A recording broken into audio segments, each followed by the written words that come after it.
우리가 성막에 대한 말씀을 대하고 있는데요. 성막은 출애굽한 이스라엘 자손이 광야 생활을 할 때에 하나님이 임시로 거주하신 곳을 의미합니다. 그래서 이 신약 시대에 사는 우리가 이 성막의 말씀을 대하면 참 이해하기 어렵습니다. 오늘도 쭉 이 성막들과 관련된 말씀을 우리가 대했는데 도대체 무슨 말씀을 하는지 잘 와닿지 않는 분들도 많으실 겁니다. 요즘에는 이 성막을 그 수치대로 치수대로 재현한 곳이 한국에도 여러 곳이 있습니다.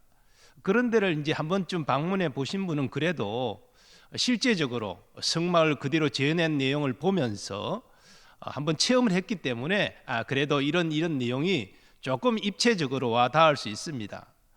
그러나 이 성막의 모형을 만들어 놓은 것도 한 번도 본 적도 없는 분들에게 있어서는 오늘 도대체 무슨 말씀을 하는지 아리송한 말씀일 겁니다.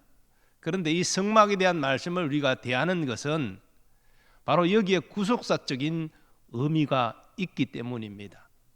그래서 오늘 우리가 읽은 말씀도 구속사적인 의미를 또한 함축하고 있습니다. 출애굽기 27장 본문을 읽었는데 여기에서 하나님은 모세에게 세마포 휘장을 쳐서 성막들을 만들라 명하십니다. 그리고 38장 본문은 이스라엘 자손이 하나님의 명에 따라 성막 울타리를 쳐서 성막들을 구별하는 내용입니다.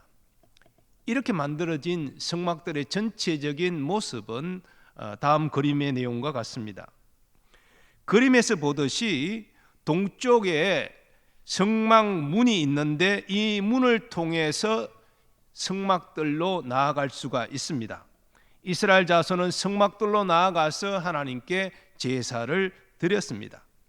성막들은 동서남북으로 5규빗, 즉 2m 25cm 정도의 휘장으로 둘러쳐져 있었기 때문에 밖에서 이스라엘 자손은 그 안을 볼 수가 없었습니다.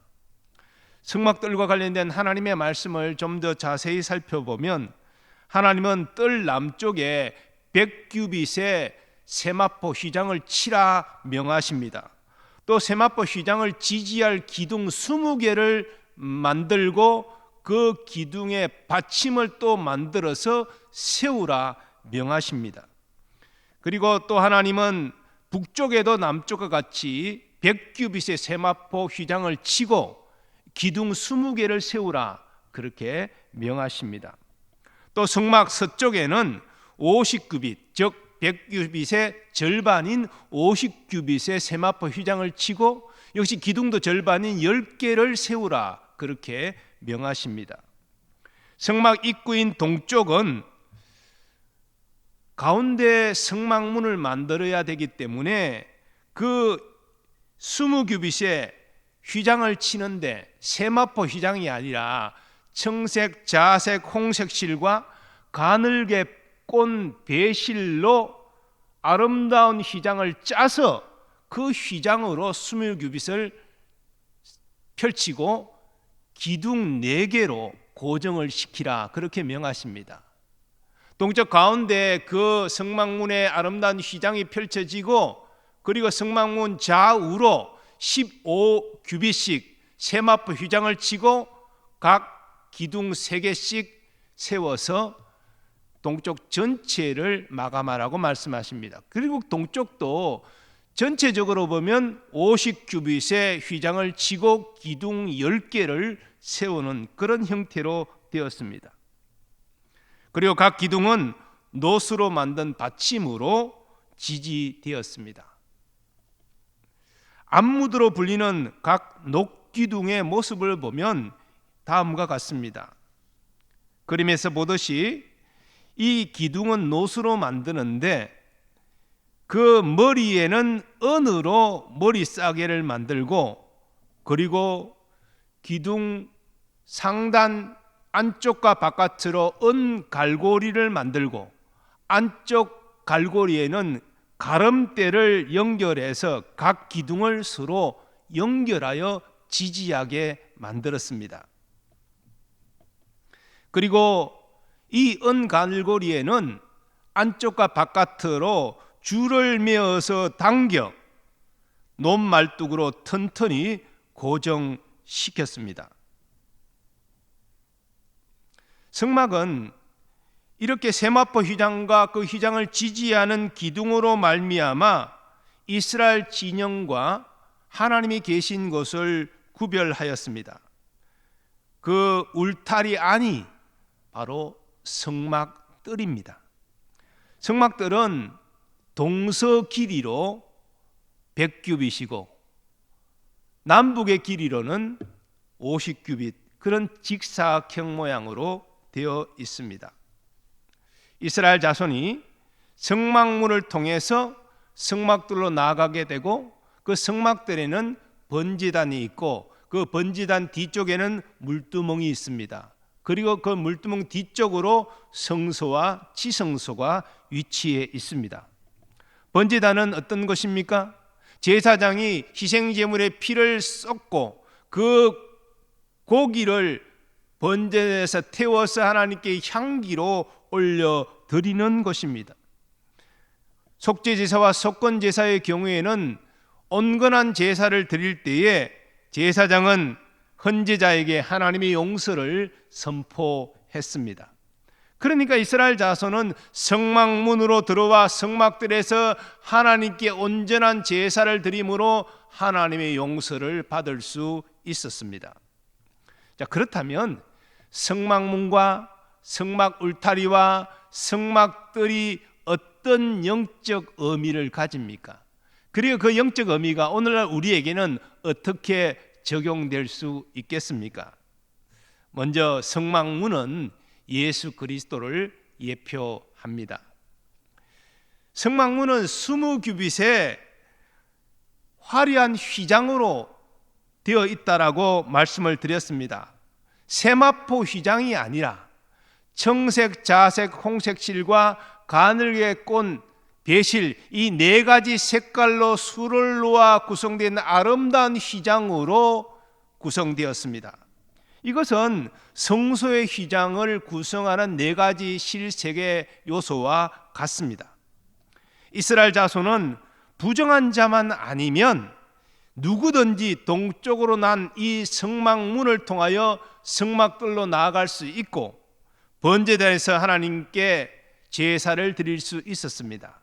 그리고 제사장을 통해서 하나님의 용서를 받을 수 있었습니다. 또 저들은 하나님께 감사와 헌신의 제사도 드릴 수 있었습니다. 이스라엘 자손이 하나님을 만나고 하나님의 은혜를 경험하는 성막들로 나아가는 유일한 관문인 이 성막문은 바로 우리 주 예수 그리스도를 예표합니다.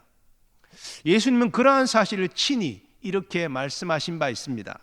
내가 곧 길이요 진리요 생명이니 나로 말미암지 않고는 아버지께로 올 자가 없느니라. 또 말씀하십니다. 나는 양의 문이라. 내가 문이니 누구든지 나로 말미암아 들어가면 구원을 받고 또는 들어가며 나오며 꼴을 얻으리라. 오늘날 종교다원주의가 득세하면서 우리 그리스도인 중에서도 예수님이 유일한 구원자이심을 확신하지 못하는 이들이 있습니다. 그러나 하나님은 우리에게 다른 구원자를 주신 적이 없으십니다. 성경은 분명히 오직 하나님의 독생자 예수 그리스도만이 우리의 유일한 구원자임을 선포합니다. 왜 그렇습니까?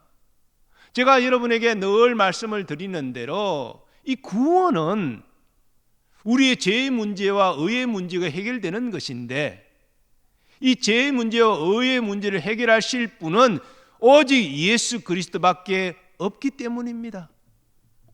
이 세상에도 많은 위대한 인물들이 있지요. 그러나 그 위대한 인물은 자기 자신조차도 구원하지 못합니다. 그 증거가 무엇입니까? 그들은 태어날 때부터 가지고 있던 원죄와 이 땅에 살면서 지은 자범죄로 말미암아 죽음을 맞이했고 다시 살지 못했습니다. 그것은 저들이 죄인이기 때문에 그 죄값으로 사망했음을 증거하는 것입니다. 아니, 자신의 죄도 구원하지 못했는데 어떻게 우리의 죄를 구원할 수 있겠습니까? 그런데 예수님은 동정녀 마리아의 몸에 성령으로 잉태되어 이 땅에 태어나셨습니다. 그래서 아담의 후손이 가지는 원죄가 본래부터 없으십니다. 그리고 모태로부터 성령으로 충만했던 예수님은 이 땅의 모든 삶을 자범죄를 짓지 않고 하나님 말씀에 100% 순종하여 사셨습니다. 그래서 예수님은 하나님의 의를 유일하게 이루신 의인이 되신 것입니다.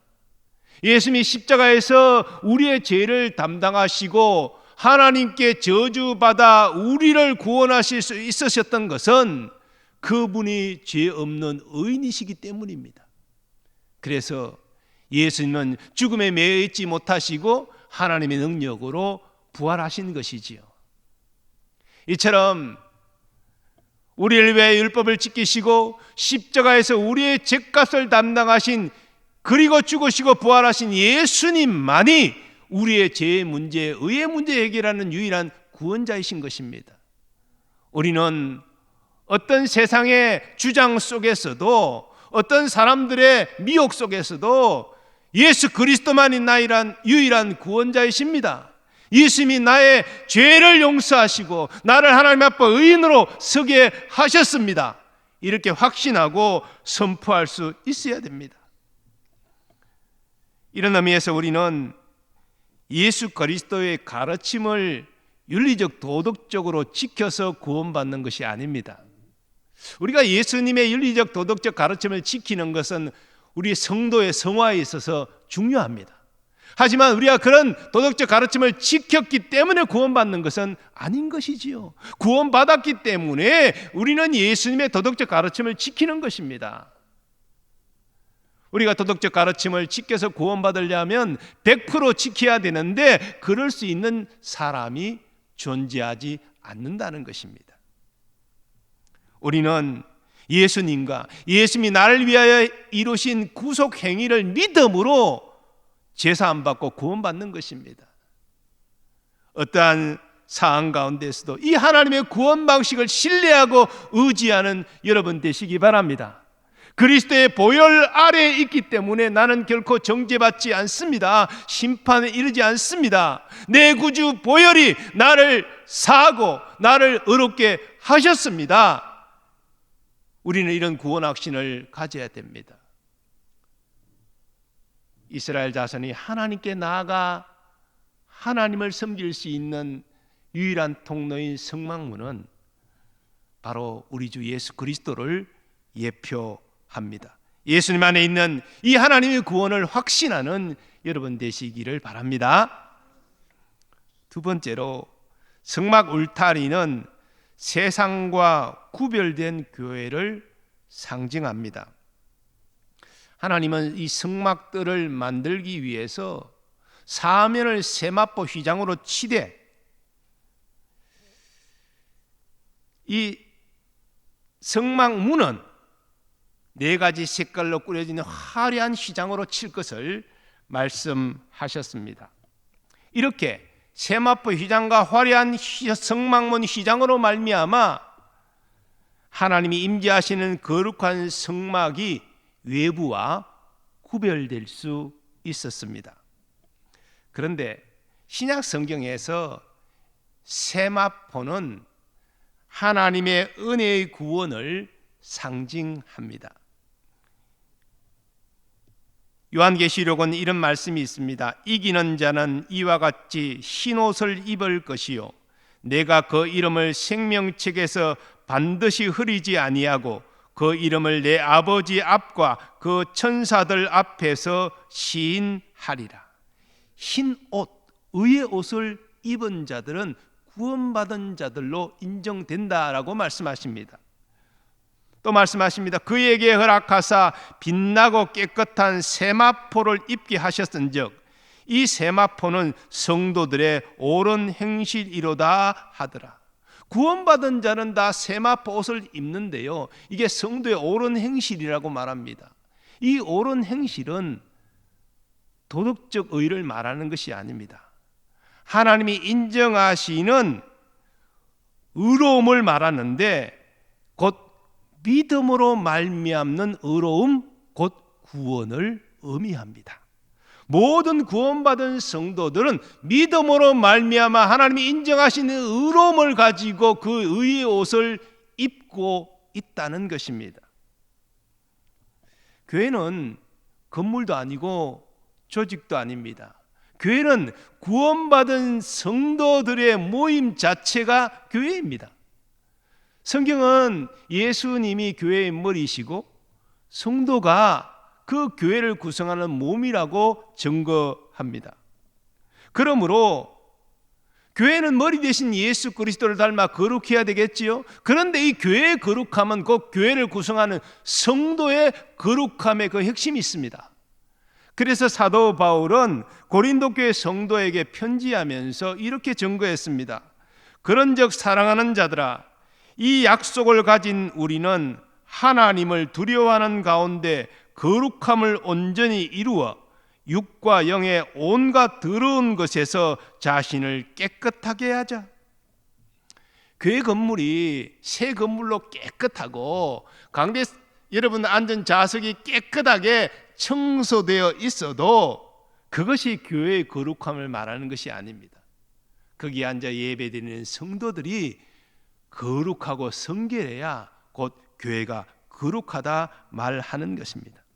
그리고 교회의 모든 사역과 운영 방식도 세상과는 구별되는 거룩함이 있어야 됩니다. 교회가 거룩해야지만, 예수님의 거룩함을 나타내야지만 교회는 능력을 나타낼 수 있고 이 세상을 복음으로 이롭게 할 수 있습니다. 그러므로 여러분, 날마다 말씀과 성령으로 주님의 거룩함을 닮아가기를 힘쓰는 여러분 되시기를 바랍니다. 우리는 모두 싫든 좋든 그리스도의 장성한 분량으로 자라가야 됩니다. 그리스도의 장성한 분량으로 자라가는 것은 예수 그리스도의 성품을, 그 인품을 닮아가는 성화를 의미하는 것입니다. 이것을 위해 우리는 매일 기도해야 됩니다. 많은 사람들이 기도를 할 때에 하나님, 내게 필요한 이것을 주세요. 하나님, 나의 자녀들을 악기를 인도하여 주세요. 그렇게 육신의 필요를 위해서 기도하는 경우가 많습니다. 물론 그런 기도도 필요하지요. 그러나 여러분을 헛된 육신의 정욕을 부인하고 세상 유혹을 멀리하고 말씀을 따라 예수 그리스도의 아름다운 성품을 닮아갈 수 있는 능력을 달라고 또한 기도하셔야 됩니다. 그것이 더 우리에게 중요한 기도의 제목이 되어야 됩니다. 우리가 세상 필요를 위해서 기도하면서 내가 영적으로 거룩하게 살아갈 수 있는 능력을 달라고 기도하지 않는다면 우리는 거룩할 수 없고요, 교회도 거룩할 수 없고요, 그러면 교회 하나님의 영광스러운 임재를 경험할 수 없고요, 우리가 이 땅에서 소금과 빛의 역할을 감당하며 살아갈 수 없게 되는 것입니다. 그러나 매일매일 육신의 정욕을 부인하고 말씀을 따라 거룩하게 살아갈 능력을 구하는 성도들은 그 하나님의 응답을 통해서 점점 예수 그리스도의 모습을 닮아가게 될 것입니다. 그런 성도들이 많아지면 교회는 거룩하게 변화되고요, 교회가 거룩하게 되면 그 교회는 하나님의 영광의 임재가 나타나게 되는 것입니다. 바로 그것이 예루살렘 교회 모습이 아닙니까? 예루살렘 교회가 거룩한 교회가 될 때에 세상 사람들이 교회를 두려워하면서도 교회를 칭송하였습니다. 그리고 주께서는 날마다 구원받는 자의 수를 더하여 주셨습니다. 성막들을 바깥과 구분하는 성막의 울타리는 바로 교회를 상징하고 거룩한 교회를 지향합니다. 우리 모두 다 날마다 말씀과 기도로 예수님의 성품을 닮아감으로 거룩한 교회를 이루어 하나님의 영광의 임재를 경험하고 하나님이 주신 능력으로 세상을 아름답게 변화시키는 주님의 도구로 쓰임받기를 간절히 소원합니다. 세 번째로, 성막들은 하나님께 예배하는 것을 상징합니다. 이방인은 성막문을 통과하여 성막들로 나아갈 수 없습니다. 오직 이스라엘 자손만, 택함받은 이스라엘 자손만 성막문을 통하여 성막들로 나아갈 수 있습니다. 물론 이방인이 나아갈 수 있는 경우가 있는데 그것은 개종하여 유대인이 될 경우입니다. 이방인도 개종하여 유대인이 되면, 할례를 행하면 유대인처럼 성막들로 나아갈 수 있었습니다. 자, 성막들로 왜 나아갑니까? 딱 한 가지 이유입니다. 하나님께 제사하기 위함입니다. 구약시대의 제사는 바로 오늘날 신약시대의 하나님께 예배하는 것을 의미합니다. 이런 사실을 생각할 때에 성막들은 예배와 관련하여 두 가지 중요한 사실을 우리에게 교훈하여 줍니다. 먼저 하나님은 구원받은 자들의 예배를 기뻐 받으십니다. 성막문을 통하여 제물을 가지고 성막들로 나아간 이스라엘 자손이 바로 하나님께 제사를 드릴 수 있었고, 하나님은 그 제사를 기뻐 받아 주셨습니다. 이방인도 할례를 받고 개종하면 얼마든지 제물을 가지고 하나님께 나아가 제사를 드릴 수 있었습니다. 그런데 신약시대 오늘날 우리는 이 예배당에 예배하는 사람들 가운데 믿음 없는 사람도 들어와 있을 수 있습니다. 우리가 예배당 입구부터 믿음이 있습니까 없습니까 확인해서 본당 입장시키는 건 아니잖아요. 그래서 믿음 있는 사람도 믿음 없는 사람도 함께 어울려 하나님께 예배드립니다. 그런데 하나님은 믿음 없는 자의 그런 종교 행위는 기뻐 받으시지 않는다는 것입니다. 오직 믿는 자의 예배만 기뻐 받으신다는 것입니다.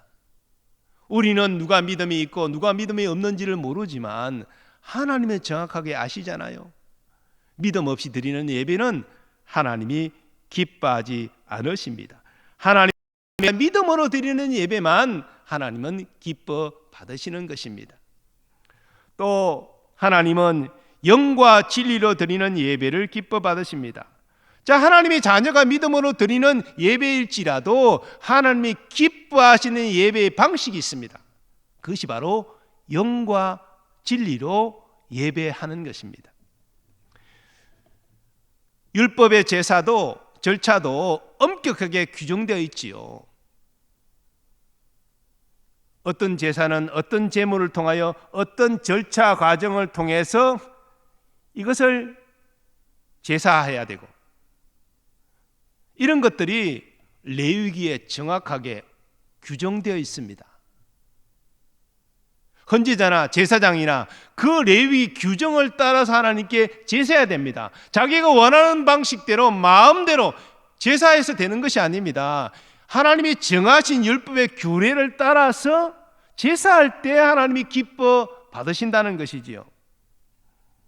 예배도 마찬가지입니다. 하나님이 기뻐 받으시는 예배의 방식이 있습니다. 그것을 예수님께서는 이렇게 말씀하셨지요. 아버지께 참되게 예배하는 자들은 영과 진리로 예배할 때가 오나니 곧 이때라. 아버지께서는 자기에게 이렇게 예배하는 자들을 찾으시느니라. 영과 진리로 예배하는 자를 찾으신다 말씀하십니다. 그러면 영으로 예배하는 것은 무엇을 의미합니까? 이 영이라는 말에 많은 논란이 있습니다만은, 그러나 이 영은 정확하게 말해서 성령을 말하는 것이 아니라 예배자의 영을 의미합니다. 조직신학자들은 우리의 영혼이 거주하는 곳이 어디인가, 여기도 여러 가지 논란이 있습니다만 가장 보편적이고 합리적으로 수용할 수 있는 주장은 우리 인격의 중심에 우리 영혼이 거주한다는 것입니다. 우리의 영혼은 우리 인격의 가장 중심 깊은 곳에 거주합니다.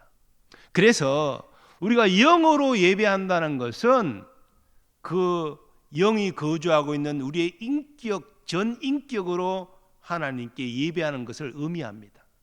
여러분들이 좀 더 이해하기 쉬운 말로 표현한다면 우리의 온 마음을 다해 전심으로 하나님께 예배하는 것을 의미하지요. 그래서 영으로 예배한다는 것은요, 형식적이고 습관적이고 이런 것이 아니라 하나님의 은혜를 생각하고 하나님 만나기를 사모함으로 온 마음을 다해 온 인격을 다해 하나님께 전심으로 예배하는 것을 의미합니다. 하나님은 그러한 예배를 아십니다. 그러한 예배를 기뻐 받으십니다. 여러분은 하나님께 예배할 때 하나님의 은혜에 대한 감사 감격이 있습니까? 하나님을 사랑함으로 예배하십니까? 하나님만 만나기를 갈망하면서 그렇게 뜨거운 마음으로 예배하고 계십니까? 찬양하십니까? 기도하십니까? 하나님은 영으로 예배하는 자를 정확하게 아십니다. 그의 예배를 기뻐 받으시는 것이지요. 그리고 우리는 진리로 하나님께 예배해야 합니다. 하나님은 거짓된 예배 기뻐하지 않으십니다. 그것은 거짓 선지자를 미워하시는, 그리고 거짓 선지자를 심판하시는 하나님의 행동을 보면 잘 알 수 있습니다. 거짓 선지자가 어떤 사람입니까? 하나님이 말씀하지 않았는데 자기의 생각을 사람들에게 전하는 사람입니다. 그렇게 자기 생각을 전하는 목적이 무엇입니까? 사람들을 미혹하여 그 사람들로부터 이득을 얻으려고 그렇게 하나님이 주신 말씀이 아닌 자신의 생각을 사람들의 마음에 맞추어서 하는 것입니다. 이런 거짓 선지자를 하나님은 극히 미워하시고 그를 심판하시는 것이지요. 바로 진리로 예배하지 않고 거짓으로 사람들이 예배하도록 만드는 것을 하나님은 금하시는 것입니다. 그래서 사도 바울은 갈라디아 교회 성도들에게 이런 경계의 말을 했습니다. 우리나 혹은 하늘로부터 온 천사라도 우리가 너희에게 전한 복음 외에 다른 복음을 전하면 저주를 받을지어다. 다른 복음 거짓으로 너희에게 전하면 저주를 받을지어다. 하나님이 저주하실 것이다. 바로 거짓으로 예배케 하는 이런 미혹하는 자들에 대해 하나님이 엄정하게 심판하실 것을 말씀하십니다. 우리의 예배 가운데 참된 진리의 말씀이 증거되기를 소원합니다. 예수 그리스도의 진실한 복음이 증거되기를 소원합니다. 진리의 말씀을 듣고 진리의 복음을 듣고 위로와 소망을 얻고 치유와 능력이 경험되어지기를 소망합니다. 우리 장로교가 말씀을 중시하는 교단 아닙니까? 진리의 말씀이 증거될 때 여기 구원의 역사도 일어나고요, 치유의 역사도 일어나고요, 삶의 문제가 해결되는 역사도 일어나고요, 하나님의 놀라운 능력이 나타나게 될 줄 믿습니다. 근데 거짓이 증거되어지고 거짓을 사모하고 거짓에 아멘하고 거짓을 원하고 이런 예배를 드린다면 거기에 어떤 하나님의 은혜와 능력이 나타나겠습니까? 진리의 말씀을 사모하는 우리가 되기를 원합니다. 진리의 말씀을 내 심령에 새기고 그 말씀을 붙잡고 나아가는 그런 예배를 드리는 우리가 되기를 원합니다. 진리의 말씀이 선포되어지고 진리의 말씀이 수용되어질 때 우리는 우리의 욕심이 아니라 하나님의 영광을 위하여 일어나게 되어 있습니다. 진리의 말씀이 우리를 사로잡아 그렇게 의로운 백성으로 우리를 일으켜 세워주실 것입니다. 하나님은 진리 안에서 우리가 하나님께 예배하기를 원하십니다. 오늘날 많은 사람이 하나님께 예배하지만 하나님을 만나지 못하고 헛된 발걸음을 다시 세상으로 옮기는 그런 경우가 참 많습니다. 이것은 성막과 관련하여 말씀드리면 성막들로 나아가서 제사장이 주관하는 제사는 드렸는데 하나님이 그 제사를 연락하지 아니하시는 것과 같습니다. 말라기 시대에 말라기 선지자를 통하여 하나님 말씀하십니다. 너희가 분명히 내게 제사를 드렸지만 너희가 온전한 마음 없이 온전한 재물 없이 내게 그런 제사를 드렸다. 나는 그런 제사를 받기를 기뻐하지 아니하노라. 그렇게 말씀하십니다. 너희가 더러운 떡을 나의 제단에 드리고도 말하기를 우리가 어떻게 주를 더럽게 하였나이까 하는도다. 이는 너희가 여호와의 식탁을 경멸히 여길 것이라 말하기 때문이라. 만군의 여호와가 이르노라. 너희가 눈먼 희생 제물을 바치는 것이 어찌 악하지 아니하며 저는 것 병든 것을 드리는 것이 어찌 악하지 아니하냐. 이제 그것을 너희 총독에게 드려보라. 그가 너를 기뻐하겠으며 너를 받아 주겠느냐. 이스라엘 자손은 율법에 따라 어찌할 수 없이 제사는 드렸습니다. 그런데 저들은 온전한 마음으로 하나님께 제사 드리지 않았습니다. 그 증거는 병든 것, 저는 것, 하자 있는 것, 총독에 주어도 총독이 받을 수 없는 그런 형편없는 제물을 하나님께 제사 제물로 바쳤습니다. 하나님 그런 제사를 기뻐하지 않으셨습니다. 그래서 성전문을 닫을 자가 있었으면 좋겠다, 저희들이 제사를 드리지 못하게 했으면 좋겠다라고 말씀하셨죠. 우리도 마찬가지입니다. 하나님께 온전한 마음이 없이 형식적이고 습관적으로 우리는 예배하고 있지 않습니까? 하나님은 택한 백성의 예배를 받기를 기뻐하시지만 영으로 진리로 예배하는 자를 찾으십니다. 우리 노량진교회 교우들이 그렇게 영과 진리로 온 마음을 다하여 진리를 사모함으로 진리에 반응하는 그런 예배를 드리실 수 있기를 축원합니다. 2년여 전에 코로나가 시작되면서 한국교회의 굉장히 큰 화두는 온라인 예배였습니다. 저도 처음 이 코로나가 시작되기 전에 온라인 유튜브 예배에 대한 준비를 사실은 먼저 했었습니다. 그러면서도 이 온라인 예배가 필요한 분들에게는 이게 꼭 필요한 것이지만 성도들이 이 온라인 예배가 보편화되어서 교회에 오지 않고 그냥 쉽게 온라인으로 예배 드리는 사람들이 늘어나면 이게 교회의 큰 위기다, 이런 고민이 저에게도 있었고 또 한국교회 전반적으로도 있었습니다. 그래서 어떤 이들은 온라인 예배는 예배가 아니다, 뭐 이렇게 극단적으로 말하는 분도 있었습니다.